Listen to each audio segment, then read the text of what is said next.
When was the last time that you had a moment?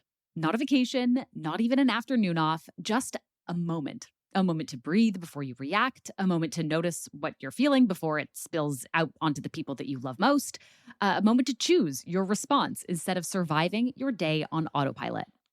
If you have ever found yourself snapping at somebody that you care about or feeling like your nervous system is programmed to the setting of too much, or wondering why those 3 seconds in your driveway somehow feel like the best and most relaxing part of your day, then this conversation is for you.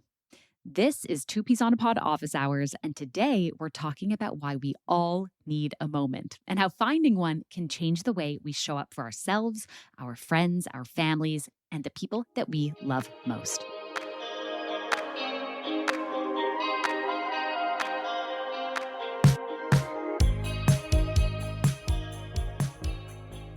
Welcome to Two Peas on a Pod office hours, our bi-monthly companion show where we continue to explore friendship, connection, and the relationships that shape who we are and who we're becoming.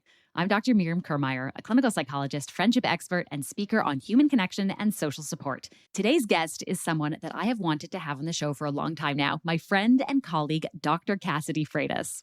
I'm so glad to have Dr. Cassidy Freitas join me today, and I'm so glad that you are here.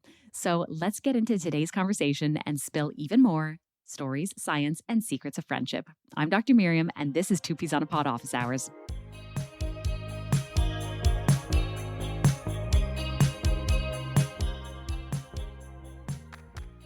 Today's guest is someone who's helping parents navigate some of life's biggest transitions while also empowering therapists to build thriving businesses.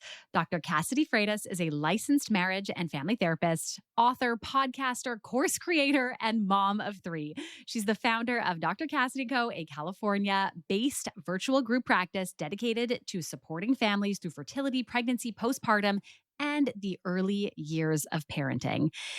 Many of you know her as the host of the popular podcast Holding Space, where she shares practical wisdom, emotional support, and real-life strategies for modern parents. And now her new book, Mom Needs a Moment, explores how to stop your reaction before it starts and become a calmer, happier, and more connected parent. So whether Dr. Cassidy is helping parents feel less alone or guiding therapists toward greater success, her work is rooted in connection, in growth, and creating spaces where people can thrive. Dr. Cassidy, welcome to Two Peas on a Pod office hours. Oh my gosh, thank you so much for having me. This has been like what a journey that you and I have been on as friends in all We of this, have. right? Like was it 10 years ago that you first came on my podcast? It was absolutely 10-ish years ago. I remember where I was even around that time where I was living. And I even remember where I was when we first connected, which was at a group practice that I was working at. And I remember coming across you and your work on Instagram, where we now meet people, right? Yeah. And I just remember being so impressed by the work you were doing and your voice and the information that you had to share and just how you showed up so authentically in terms of who you were Mm. then and who you still are to this day. And also just such a voice of competence and calmness. And I so Mm. appreciate that personally and also professionally. So I love that we've been able to kind of go from there and have all these conversations, both on podcasts and behind the scenes and screens. I am so thrilled to be back in conversation with you and for this new venture with this podcast, and just so proud of all the work you've done. And I can't wait to have this conversation. Thank you. Likewise, likewise. And I'm excited that the tables are now turned and I get to ask you some questions about the important work that you're doing. So tell me a little bit, and I know a bit about this story, but I always learn more about you every time we talk. What is your path? How we're going to talk all about the link between parenting and connection. What connected you to your work Mm. early on, both the decision to become a therapist and Yeah. also work particularly with parents? Okay, love this question. And should we start from like the beginning? Yes, the Like beginning, the me. beginning. So we'll talk about, I'll talk about like, when I was born and what I came home to.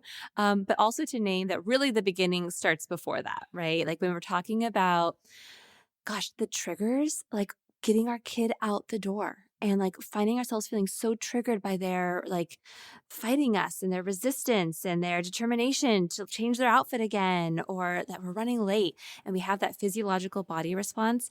It did not just start in that moment. It did not just start with like something's wrong with me, that I'm so triggered, there's something wrong with my kid.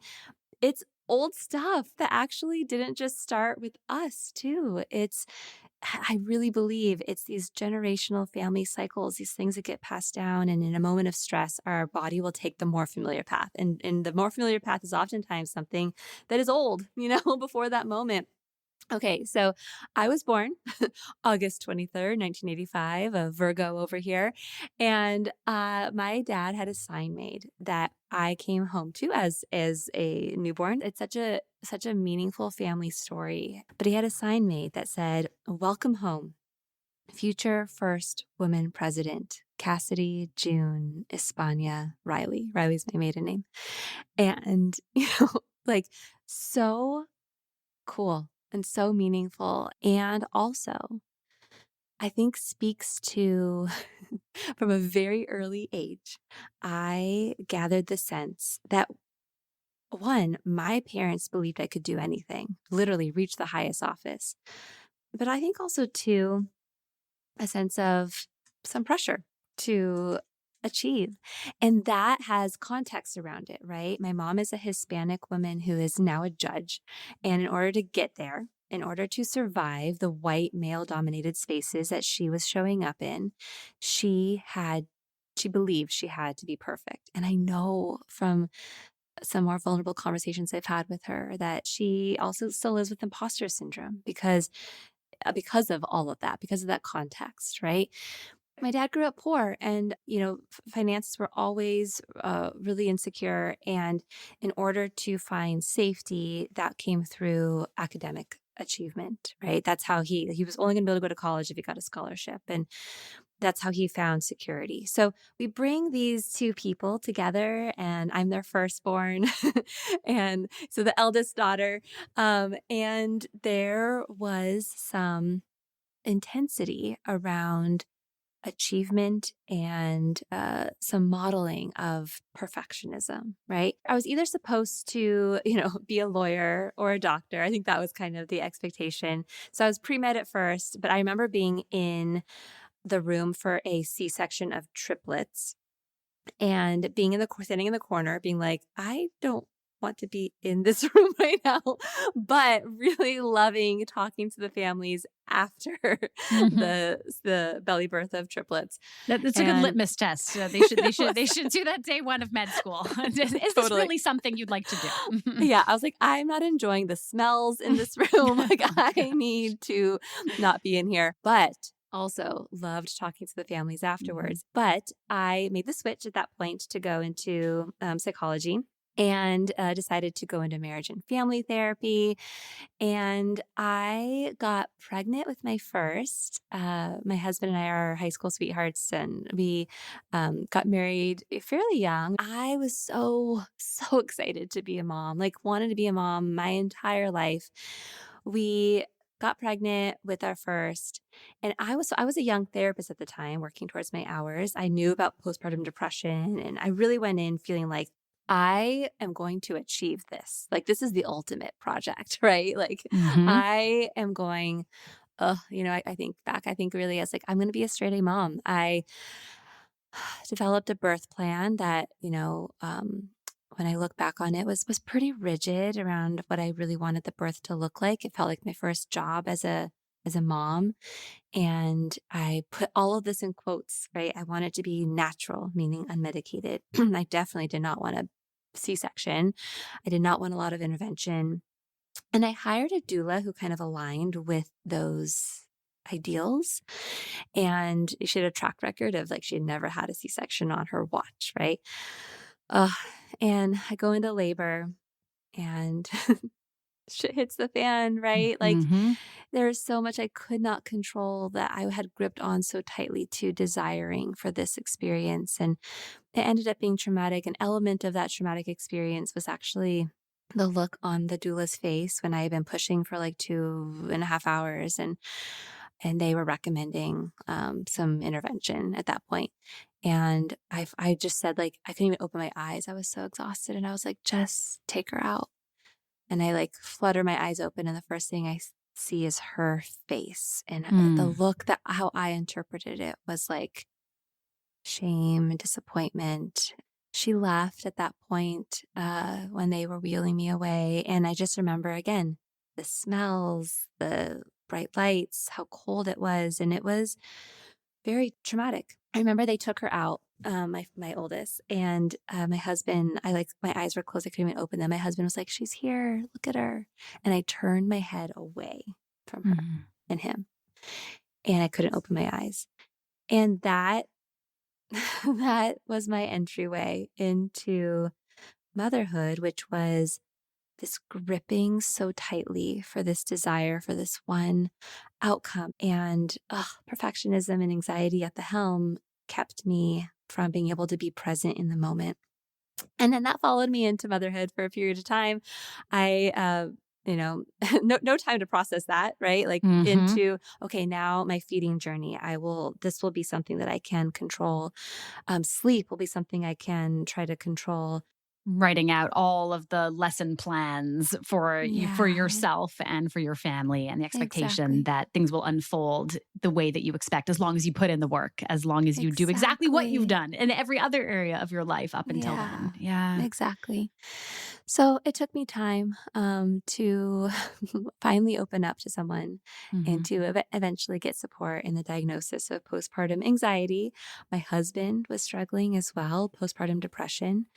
I ended up going back to get my PhD, and that became my research dissertation. Was like, you guys, I like he was struggling, and nobody checked in on him. People assessed me for depression, but not anxiety. At the time, I had so many intrusive, scary, disturbing thoughts, and was like, "What the heck is that?" Like, don't, you know. And so again, the shame kept me really silent around those things for so long. So we got support. Those those gaping wounds, eventually turned into scars, and we got support. And then I was like, hold on. I thought I knew. I'm a therapist. This rocked me and us. And I'm doing all this research, right, through once I was in getting my PhD. And it's going to take a decade for this to get down to the real stakeholders, parents, because that's what happens. Like it stays in the ivory towers of research and academia, and then it takes As forever to yes, it reach the does. people Yes, it that does. that truly need it. Mhm. So I was like, I think yeah, over 10 years ago. I was like, I think I'm going to get on Instagram. I think I'm going to talk about this stuff. And at the time, there were not, like, you were one of the only other therapists at the time on Instagram. There was not a lot of us out there. Now a lot of folks are on there. Thank goodness. There's also a double edged sword to that. I think a lot of therapists feel pressure now to be on Instagram, Mhm. which is wild because back then, I went in so scared. I was like, I hope that none of the my colleagues see that I'm on here because we weren't supposed to. I broke some rules.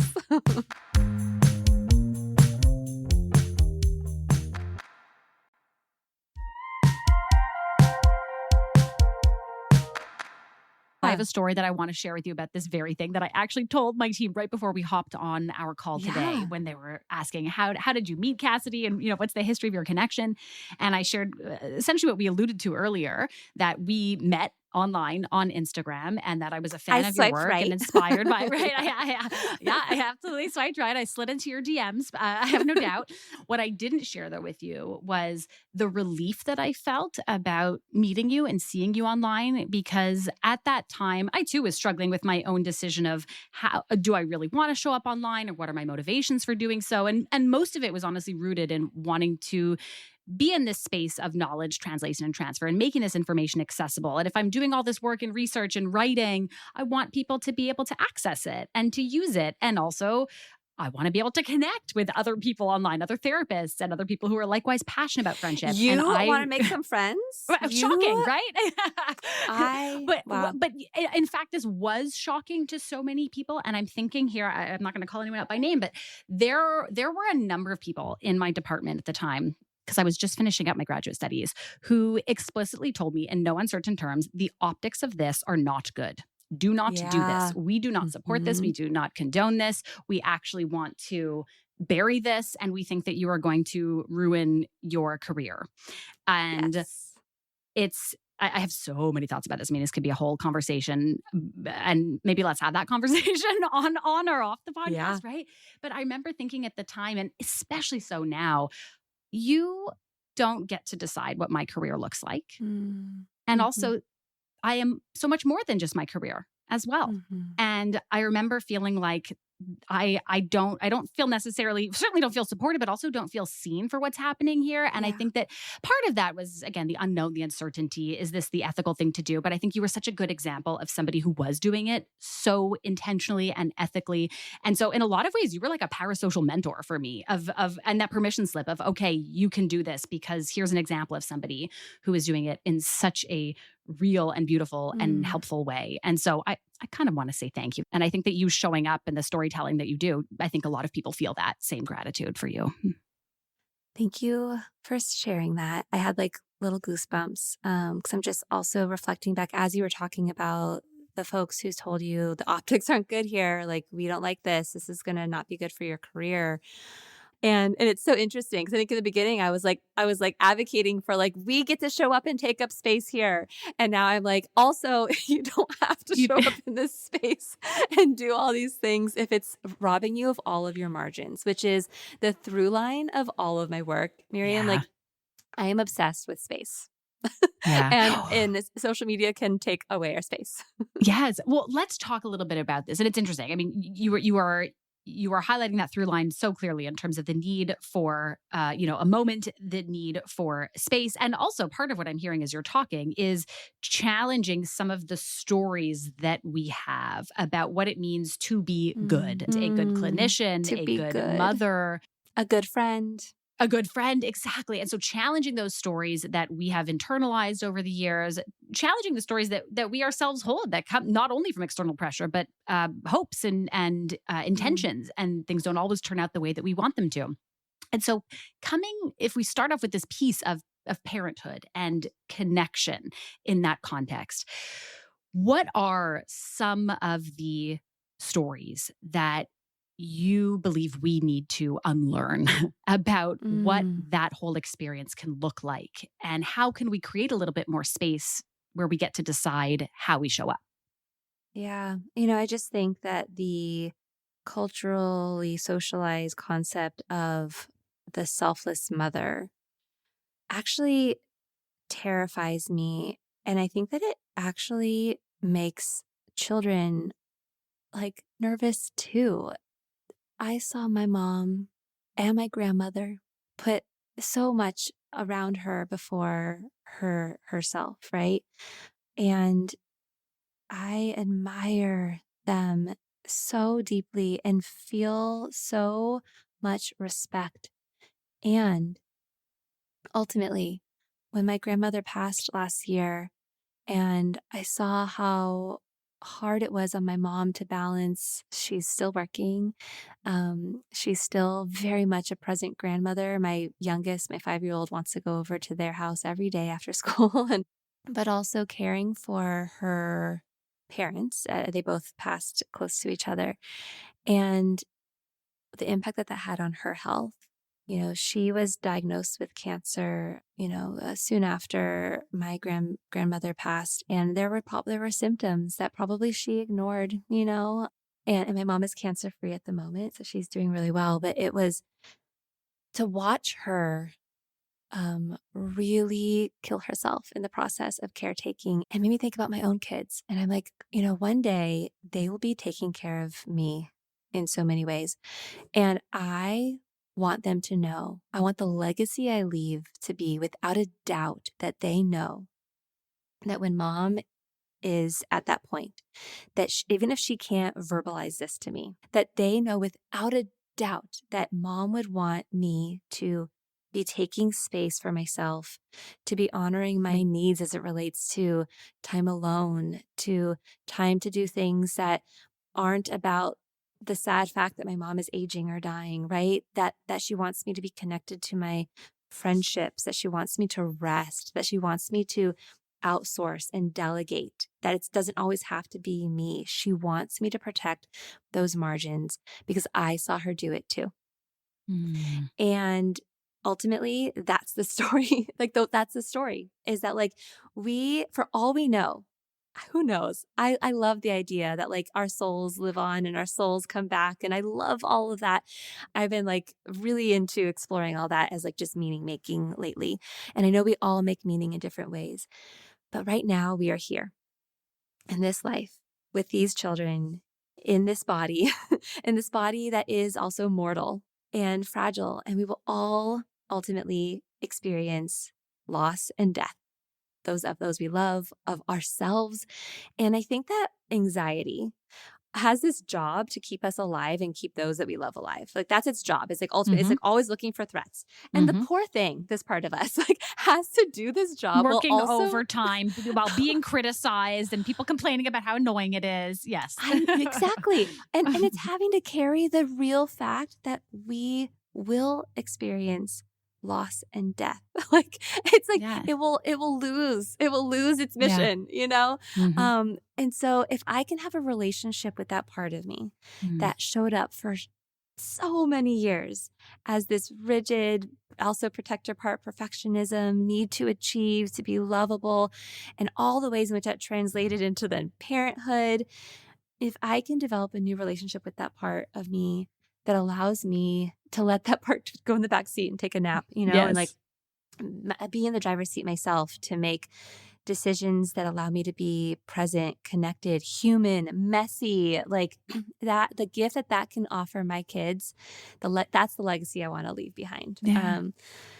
Yeah.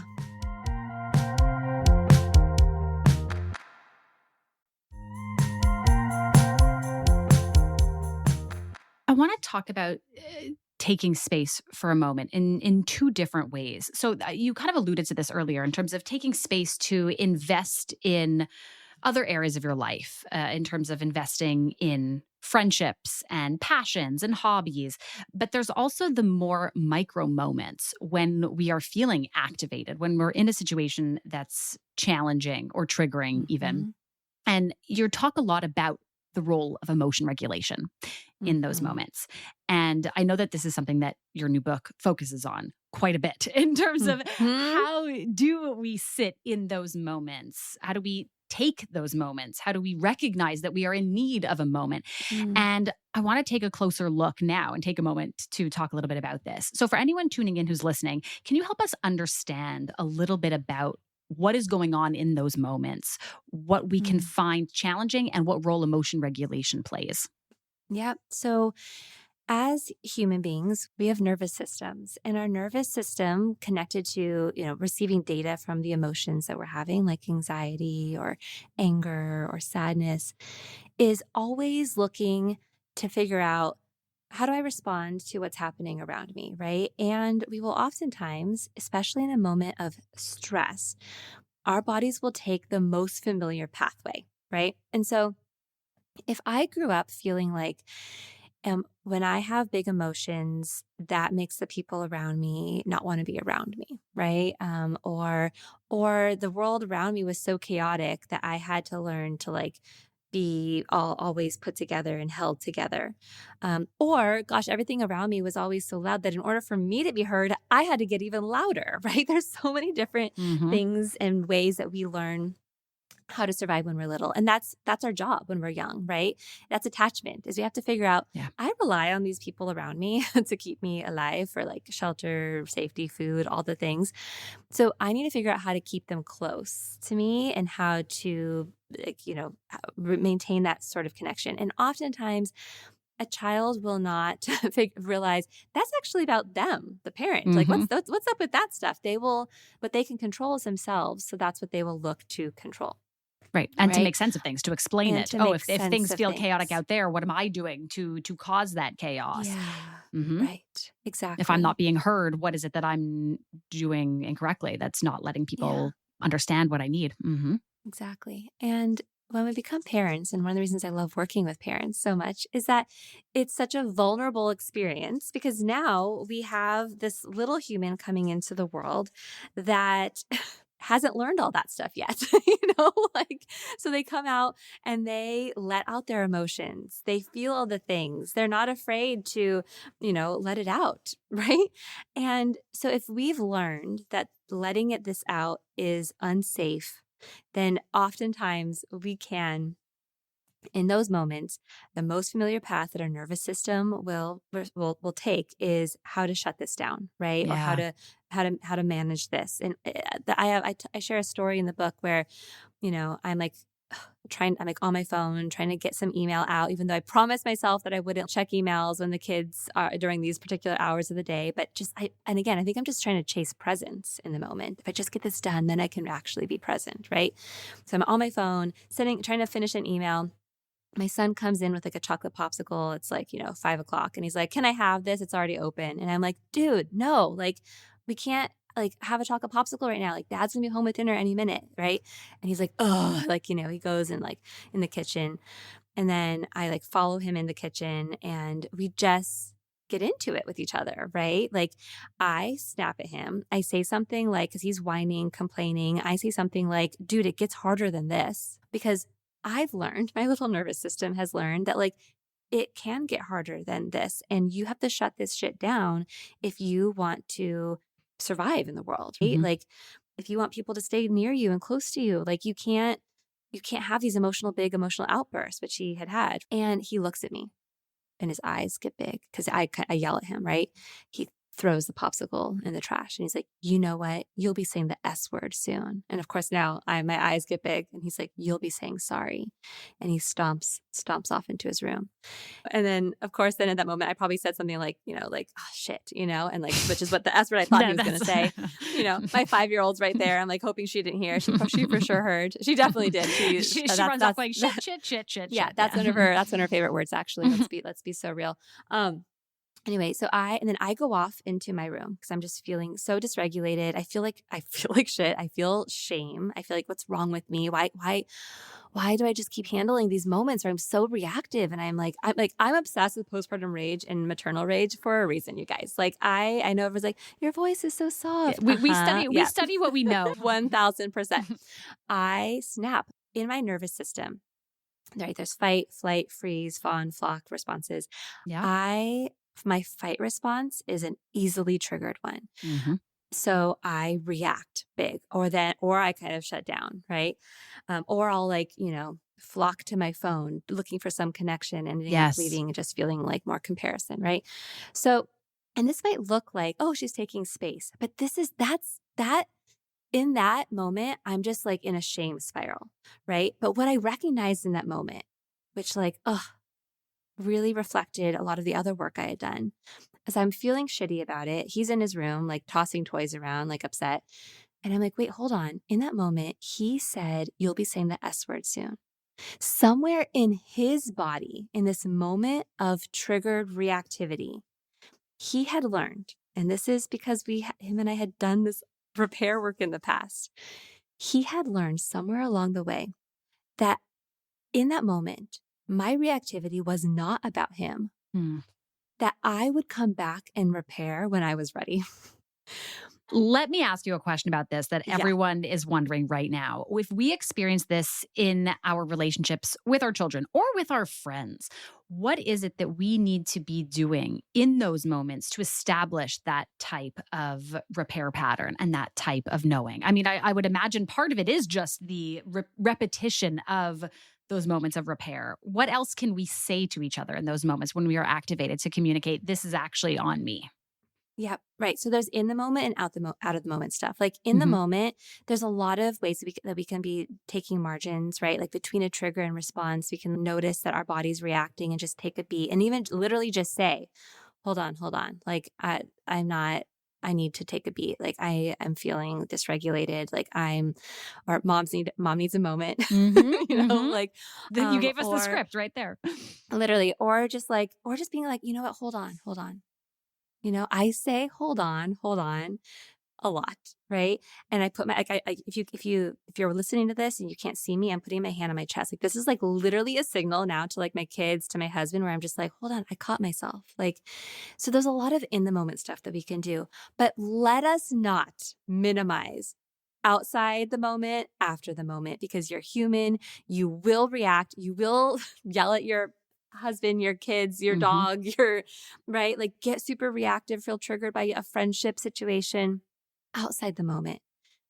Always finding your way back. Like my kids know that I will come back. It might take me a bit, but I will come back and I will own the things that I did in that moment. So I did come back into his room and I was like, hey, buddy, you're right. I'm sorry. And he was just like, oh, like didn't want to hear it. And I just sat down and I just like gave him a minute too. Hmm. I got triggered, I got loud, and I'm sorry. I remember being a kid and wanting a snack like a popsicle when I was hungry. Being a kid is hard. And he was like, being a kid is the worst. And I was like, I know. And I remember because I do remember Yeah. as much as my body like reacts in these reactive ways with these familiar past, my body also keeps the score and remembers what it's like to be a kid, Yeah. right? Well, and I think that's Yeah. too where that separation comes into play in terms of you might believe or know that it isn't the worst to be a kid or the worst to be your kid, but for him in that moment, that may be the worst that he feels in that moment. Mm, And so it's kind of mhm, separating your truth from mhm. someone else's truth. And so often we Yeah, go to try and change someone else's story. It's not the worst. There are so many things out there that yeah. could be far worse.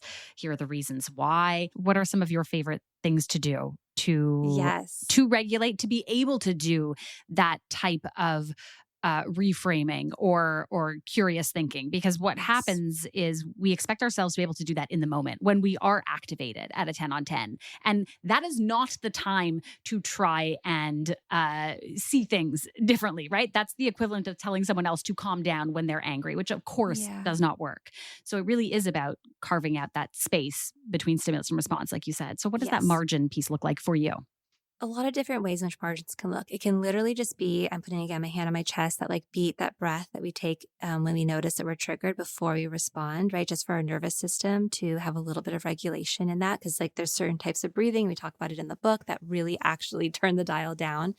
For me, I love protecting like 15, 20 minutes in my calendar as if it is the really important doctor's appointment, because it is for my family and for me, right? For my health. So protecting 15 minutes to go step outside without my phone, to not let more input come into my brain.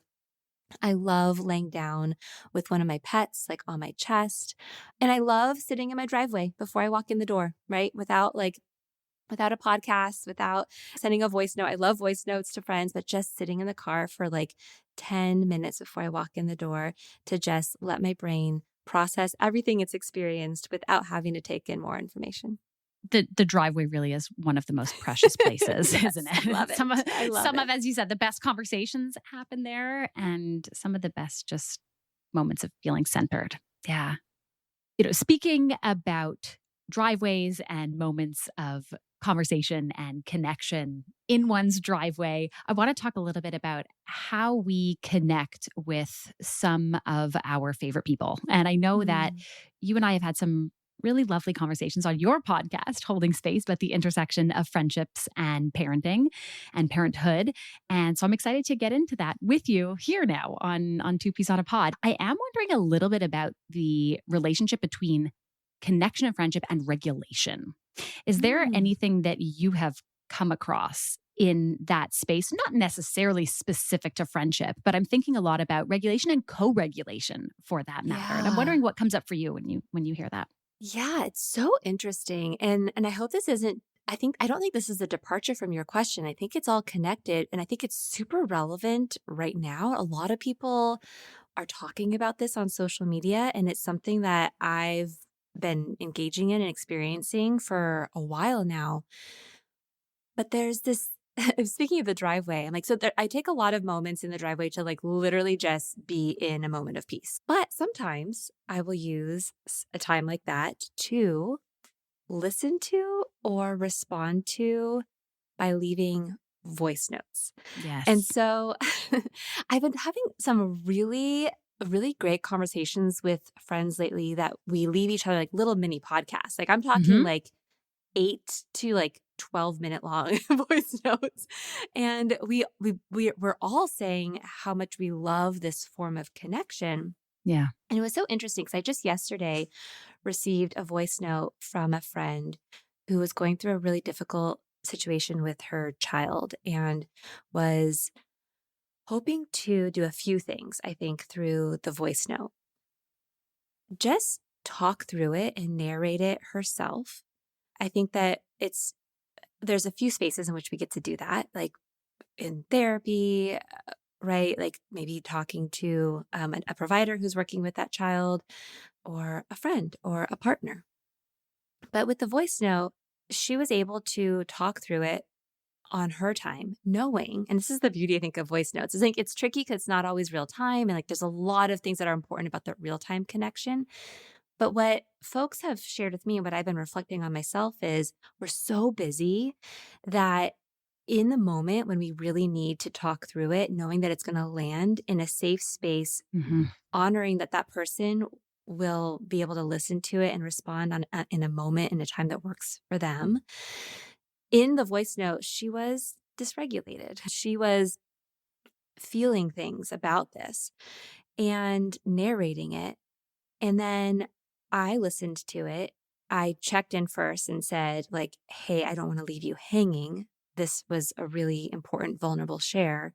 And I want to give it the time to, like, be there for you around this and kind of talk through it with you. Maybe in voice note form, maybe in real time, depending on our schedules and if we Yeah. can make that, that connection. It might be voice note if that's the quickest way to like form that connection with her. And and then she responded, she's like, it was so helpful to talk through it. Hmm. And I know from being on the other side of it, how seen and connected it felt to be like, I'm holding this with you. And Yes. so I don't know. I don't want to like totally go on this departure of like voice notes, but it's been, as I'm thinking about the most recent interactions with friends where we are co-regulating with each other in our busy lives, we've been doing it a lot through voice notes. And so then my question is, can we co-regulate when it's not in real time, Hmm. Hmm. When right? it's asynchronous. Yeah. When it's asynchronous like this. So first of all, I love this question. There's nothing I love more than a good voice note. There's something about it that just feels really intimate and really Yes. connected. And to your point, you had started to say, I hope I can be there for you at some point, whether it is through another follow-up voice note or a Yeah. call. And in my mind, I was thinking, well, in a way, you already were there for her, Yeah. right? In that quick Yeah. message that you sent of, I've received this, like, I thank you for trusting me with this and know that I am here for you and I will get back to you when I have the capacity or the time to get into this the way that it And deserves. really that's the magic, right? Like Yeah. I could I could come back in with here's, and I have a similar, deeply feeling child who Yes. has what you're talking, like what she was sharing. I was like literally been there. And so I could, and I could come back with some like, here's what we've tried, here's what's worked Yeah. for us. But I think ultimately the thing that actually matters the most when it comes to co-regulation is I see you in your vulnerability. Hmm. I'm not going to turn away from it. I'm not Yeah. scared of it. It's not too much for me. You're not too much. I see you. I hear you. And I can actually connect and relate to this experience. So you're making me think, yeah, a lot about this idea of asynchronous connection and asynchronous, perhaps co-regulation. And the word that comes out for me is a little bit of like the container too, right? The voice note also ends up being a bit of a safe container to have that kind of an exchange in, because you can be vulnerable. And you had said, I think there's this processing that happens out loud, right? And so there's something about the bounds of that feels, yeah, like it's a safe container to expand, to explore, to piece things together. Yeah. It's like when I ask people about their friendship rituals, their connection rituals, the things that help them to stay and feel close to their friends, whether these are people who live down the street or across the country, voice notes and apps that allow you to exchange Hmm. asynchronous audio or visual or video memos or updates, things like Marco Polo and whatnot. Hmm. Those are some of the most commonly cited both resources and tools and practices. And I'm also wondering, as you're talking about this, I don't know about you, I'd be curious to hear from my end. I can be very prone to multitasking in a way that I need to be very intentional about curbing. Okay, there's a little hand up. There's a little Yeah. hand up and a sympathetic empathetic nod over there. Yes. Um, I don't know what you're but talking about. yeah, of course not. What a Right. weird No, as concept. therapists, please. No, we don't do any of this shit. But I find something about the voice note, and maybe it is because you need to have that particular app open, but there's something too about the ritualistic aspect of that, that when I am leaving a voice note, that is where I am at. Speaking about the role that friendships have played in your life and in the lives of the people that you support. So part of this, we're talking about well-being and regulation.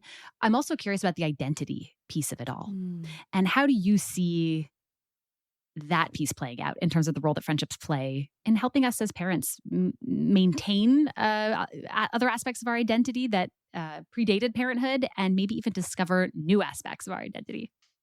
My most cherished friendships as an adult and in this era of my life are the ones that share some like special niche interest. Yes. And then the ones that like we discover new niche interest with each other, the ones in which I mean, I have the friends that we are so into the same like fan fiction, like special niche interest books. And You may have mentioned this once or twice on your socials. yeah, I have some special niche interests. I've dabbled in I love fan fiction and some specific genres, and I have friends who share these special niche interests, Yeah. and it is life-giving Hmm. to talk about these niche books, to, share, fan art with each other. I have my friends that really understand my very special niche interest right now. I'm looking outside, I see them, of feeding my neighborhood crows and the bond that I'm trying Oh, to form with my neighborhood crows are so they that are they they will. receptive? Yeah, they are. They're receiving what I'm giving them, but I'm waiting for them to gift me something because that's what crows will do eventually if you bond with them. And so like this is like a very niche interest of mine.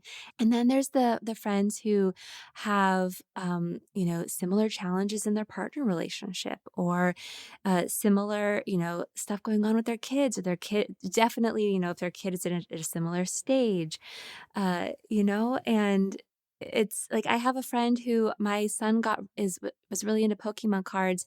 Her husband and her daughter are really into Pokemon cards. And even though this isn't our interest, these people that we love have these shared interests. So it's like this way of us being able to bring our families together. And what the beauty is that there's isn't like one person that just checks all the boxes. There's Hmm. several different people in my life that I can turn to for different things. What you're talking about in terms of that uniqueness, that niche interest, the specialness of that connection. I sometimes refer to that as like find your usness, like the thing that makes Mm, you the collective you. And yes, mhm. of course, when we're thinking about the closeness and intimacy and friendships or all relationships, there are going to be shared traits and characteristics that we look for in other people. But when we can find that thing, whatever that is, whether that's crows or Pokemon cards, right? When you can find that thing and tap Or into Harry that, Potter fan or fiction, or Harry oh, Potter okay. Well, fan fiction. that I'm going to need from you. I just started reading Harry Potter to my eldest, and I have been waiting for this for a very long time. So that Well, is, the fan fiction's for you. well, It's they that's clear. they're That no, all no, they're all grown up. make make no mistake about it. I'm subtext understood. Okay, Yeah.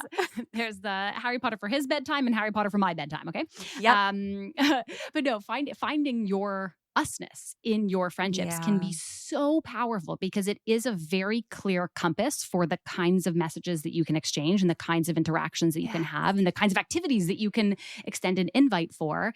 And it's such a compass too to like, oh, when I'm talking about this thing, when I'm talking to a friend of mine about my improv classes or my, I don't know, interest in interior design, or I just have decided to pick back up scrapbooking and journaling journaling and I bought myself a bunch of stickers. And when you can find someone who shares your love of paper goods, right? No matter how Yeah. superficial or frivolous it is, there's something about entering into that state that, to your point, feels like a flow-like state. The conversation just flows Mm. and you just Mhm. feel that sense of alignment, like connection with someone else and connection with yourself. And I think that that's Totally. such a powerful experience. Especially in this stage of raising young children where it's so easy to feel like Groundhog's Day and to feel like we're losing parts of ourselves and Hmm. to feel so disconnected from these parts of ourselves. And when there's a friendship or a relationship where we can, you know, send a voice note or a text or an Instagram meme or reel that like is that only they, if it feels like only they would get, Yes. Yeah. it just, oof, it's Yeah. so, like you said, life affirming. So affirming in a sense of like, I am real and this is an interest of mine. And I have this real human connection with someone who also gets this. Hmm. Oof. Like give me as many doses of that throughout the day as I can get. Like Yeah. I Yeah. wanna I Yeah. wanna microdose, Yeah. special niche interests, messaging with my friends all day long and I am good. I also think, just picking up on what you just said there, sometimes it's very clear why we're sending that particular meme or message clear to someone else because they know that that's a particular niche interest of ours and it's a little bit of a joke to send that. There's also value of the tag along of adding in, oh, I saw this and you were the first person I needed to share this Mm, with. You were the mhm. only person who would understand how Oof, funny feels this so is. good. Feels Yeah, it so feels so good. good. And so it's kind of leading into the power of exclusivity and that usness of the thing that makes you you is part of exclusivity, but you can also highlight that and amplify that by signaling it through those kinds of messages. Ah, I think this idea of exclusivity, because I think I have, you know, 5-year-old, 11-year-old, 14-year-old, and they are all in different stages of navigating friendship and relationships in this way. And this concept of inclusivity, exclusivity, and Hmm. the trickiness of it. And I love that you named it in a way that framed it as it feels so good to be like we have this exclusive thing together and that is okay.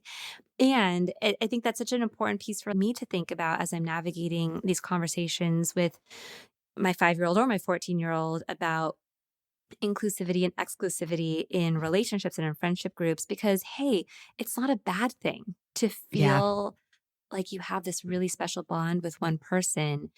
And how do we navigate it as in a way that honors that that is real and true and not a bad thing to feel and without hurting others, you know? Yes. So Yeah. just so interesting. So there's the conversation about needing and wanting to be inclusive when we're in all kinds of settings and wanting to raise kids who think about others and are sensitive to that and make people feel welcome and included in games and conversations at the lunch table and whatever that may be. So that's one side of the conversation. I also think there's the conversation about specific friendships, right? Not just a group setting, but specific friendships. And so the advice that I will often give around that, I'm thinking of a particular line that I share in one of the talks that I give, which breaks down this whole framework. The exclusivity piece is a part of that, where there is this advice of don't play favorites, right? And I think we're missing something important when we say that. And to me, one of the big messages that's missing is make everyone feel like a favorite. Make everyone feel like a Mm, favorite. Everyone that you care about, right? That doesn't mean overextending yourself or that you need to be friends with everyone. But when we're thinking about close friendships and close relationships, how can you make each person in your life that you care about feel like a favorite for the thing that makes you yes, you? And if you can do that, then you're also allowed to have these special, unique, niche totally. interests and connection points because it's not going to feel as threatening. Oh, that's their thing. I don't want the Harry Potter fanfic. I want the roundup on the Merlin app of all the birds that you've seen earlier in the morning, right? And so if you can lean into that and be inclusive in terms of how you are investing in Yes. that, then it can really be an important Yeah. strategy.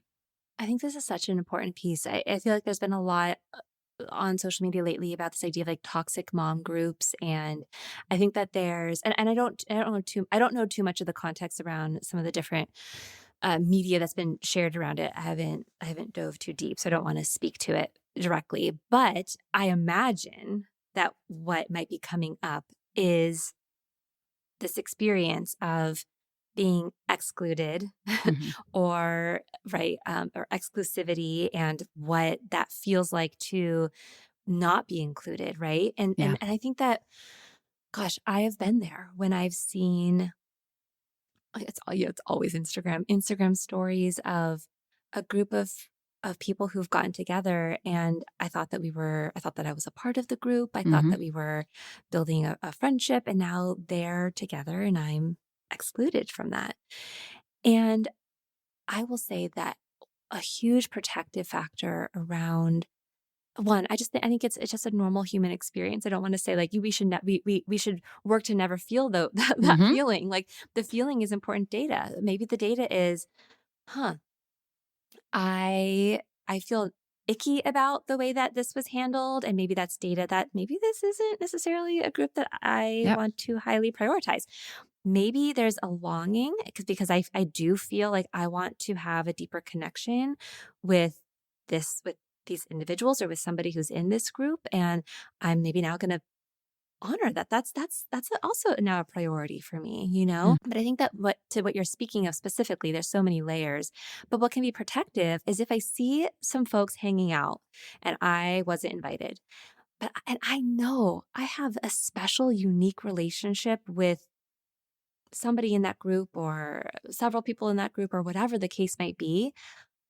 That's a protective factor for the feeling of being left out when I'm like, I actually have a stronger sense of like security in that relationship because there is these special things that are exclusive to us. And I don't have to be a part of everything to know that that is actually really meaningful and doesn't Yes. them all hanging out doesn't take away from that special exclusive thing that we have too, of that special niche connection interest. I love that. Speaking about data and the pieces of information that we might want to pay attention to when we're talking about experiences of disconnection. And that might mean we're feeling disconnected from friends and people we care about. That also might mean actually feeling disconnected from ourselves, that we are getting further away from other aspects of our identity. And I know that speaking personally and professionally here, this is an experience that so many of us have when we become parents too. What are some of the almost warning signs that you see, the data points that you see that show up when people are becoming increasingly disconnected from themselves? Yeah, absolutely. I think this is such a great question. And I think it comes back to something, a through line that I talk about in my book, Mom Needs a Moment.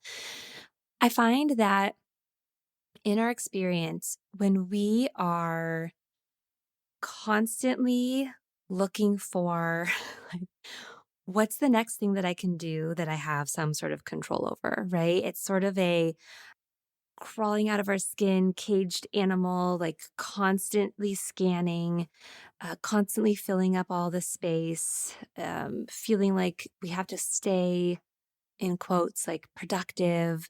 When we do find ourselves, you know, triggered by our children, our friendships, other people's connections, I think that a lot of those can be signals of ultimately there's been some sort of part of ourselves that we have either disconnected from or a part that of us that has like jumped in the driver's seat to probably at the end of the day like try to keep us safe, but is not necessarily the self that is that we want to actually be in the driver's seat in that moment, right? And so maybe we can take perfectionism, or which I think is just anxiety with the mask of I have everything together. With a glorified label, yeah. Yeah, if that part of us is in the driver's seat, it's going to absolutely lead us to feeling a disconnect from ourself, our values, the things that really matter most to us, because its goal, its priority is I need to have control. I need to manage this. I need to present outwardly as I have this all together. And all of the energy goes into that, which completely, which, and when all the focus is on that, it's really hard for us to have the resource, the ability to connect with these other parts of ourselves, such as, joy and creativity, and so, just to make it like really, really specific, it might be I need to get the perfect script for how to handle the situation with my child that's really difficult. And so I'm going to, there's no shortage of content that I can consume to try to, in this intensive parenting era, like access all this information. Now we've got some information overload, but now like, we try to perfect this script in these moments and all the focus on that, right? Especially if perfectionism is now worried about perfecting this publicly, right? How are we being Yeah. perceived? All these other elements. It's really pulling us further and further away from the parts of us that can be really compassionate for the situation that we're in or that our child is in, figuring out how to get creative to access support so that we can both support our kid and ourselves. Get creative about, okay, yes, maybe this parenting script is something that I really align with from like a values perspective, but how do I make this authentically mine and to show up for my unique child?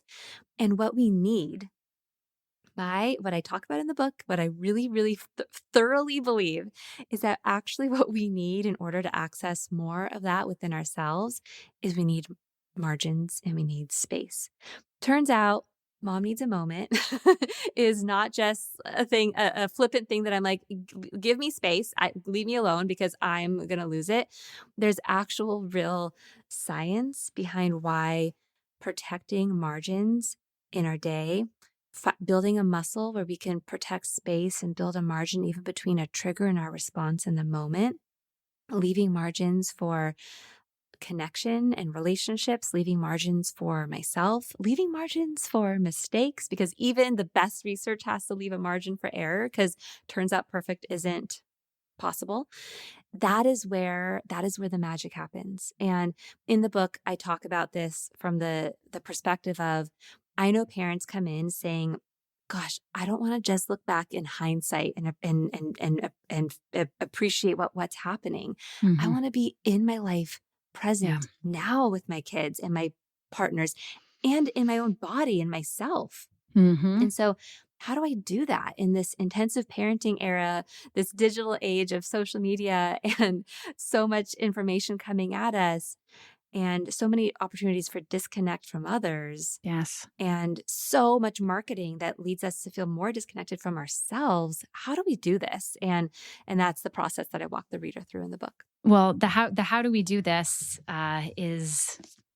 is all in here. I'm holding up a copy of my book, Mom Needs a Moment. I'm so glad that this is taking up space in my office and in in my brain and on my mind because you really do walk us through so much of the research in such a relatable and practical way. And that's the piece that keeps standing out to me as I'm working my way through the chapters is just how many concrete strategies there are for creating space, reconnecting with yourself, feeling more present and grounded. And this book comes at a very good time for me, not only because we already had this conversation scheduled, but because these are all things that I am thinking a lot about in my own life as a parent, and certainly in a lot of the conversations that I'm having with friends and with clients. So we are all just so very grateful for the work that you do and how you balance again substance with authenticity, both Mm. in your book, in all of your conversations, on social media from the very beginning, even when it felt a little bit scary to step into that space. Well, we always like to end off our conversations with a connection step. So, one thing that everyone tuning in and listening to our conversation today can go out and do to strengthen their connections and their friendships, if you had to give our Mm. listeners their next connection step, what would you say that is?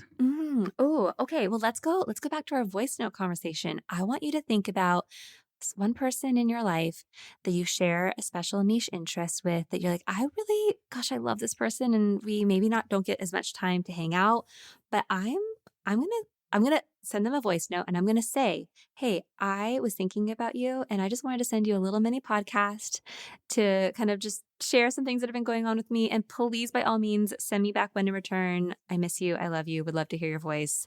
And here's my mini podcast. Give it a try." I love that. And if people would like to hear your not so many podcast, Holding Space, which has incredible information, in it, if they want to connect with you on social media, if they would like to get a copy of your book and learn more about your work, where can they go to find you? Yeah, so drcassidymft.com would be the best place where you can give links to, the book, the podcast, social media, also my group private practice. If you're based in California, New York, or Nevada, we have therapists that are licensed in those states. We work with individuals, couples, we support parents. And if anything in today's conversation felt like it resonated and you're like, oh, yep, that's me, or I could use some more support around this, we would be honored to support you. Lovely. Thank you so much, Cassidy. This is great. Thank you for having me.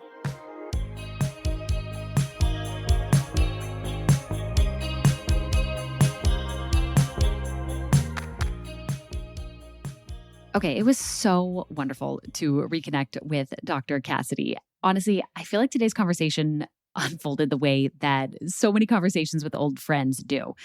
I had a plan in mind for what we were going to talk about. We started off by talking about one thing, and before long, we were talking about all the things that really matter. And we were all over the place, right? And as I'm thinking about our conversation, through all of it, there is this idea of space, of holding space, right? Which is so in line with her work, but of also the need to carve out space and to carve out that moment.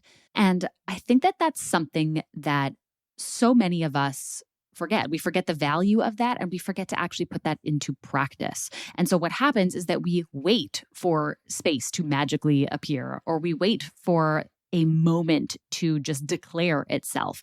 And the trouble is that if we fall into that mindset of waiting for a moment to appear, the moments don't actually find us. We have to create them.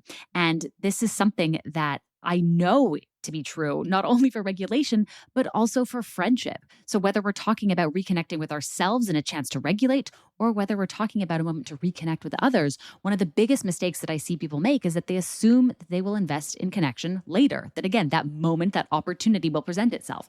I'll call my friend when things settle down, or we'll get together after this busy season, or I'll finally make time for myself when. And the difficulty is that life has this very funny way, as we know, of filling up every empty space in our calendar if we don't intentionally protect those moments. And so to me, that's my big takeaway from our conversation today. The other big takeaway for me, though, is that these two experiences of connecting with ourselves and connecting with others, those are not at odds with each other. And the reality is, as much as I am in the business, frankly, so to speak, of helping people connect with others, we can't always be in connection mode. And sometimes the most generous thing that we can do for the people that we love, whether we're talking about our children, whether we're talking about our partners or our friends, is to spend time connecting with ourselves, reconnecting with ourselves. We can't always be in a position where we are supporting others, where we are connecting or conversing with others. And so here is your friendly reminder. Connection isn't only about showing up for other people. It also involves showing up for yourself. And the experience of taking a pause, of taking a moment, of having a quiet moment of solitude, that isn't at odds with supporting others and connecting with others and being around others. It is in fact the very thing that makes that possible. The moments that we give ourselves, even moments of isolation, aren't separate from our relationships. They're often what make our best selves and best relationships possible. Okay, that has been more than a moment, but that, my friends, was our full hour of office hours. And as always, I'm so glad that we got to spend this time together. And I hope that it will inspire you to invest in your friendships and the people who matter most and the moments that matter most. I will be right back here with you next week for another episode of Two Peas on a Pod. In the meantime, let's stay connected. Follow the show on your favorite podcast platform. Connect with me at the Two Peas on a Pod and at Miriam Kermeyer across social channels. And let's put Dr. Cassidy's connection step into action. So make sure that you share this episode with a friend, and why not send a little voice note that accompanies it. Until our next catch up, take care of yourself and the people in your pod, and I will see you back here next week. Two Peas on a Pod is hosted by Dr. Miriam Kermeyer. Executive produced by Zoe Travis, Matthew Hoffman, Katya Kaminsky, and Dr. Miriam Kermeyer. Produced and edited by Podcast Nation. Producers, Madison Britt and Alicia Paneer. Audio engineer, Miles Carter. Original music by Sarah Walk. Created by Zoe Travis and Matthew Hoffman. Two Peas on a Pod is recorded in Montreal and Los Angeles. Today's program contains information that is for educational and entertainment purposes only. This program is not a substitute for psychological or medical advice. Please seek out your own support and research as needed. Take care, friends.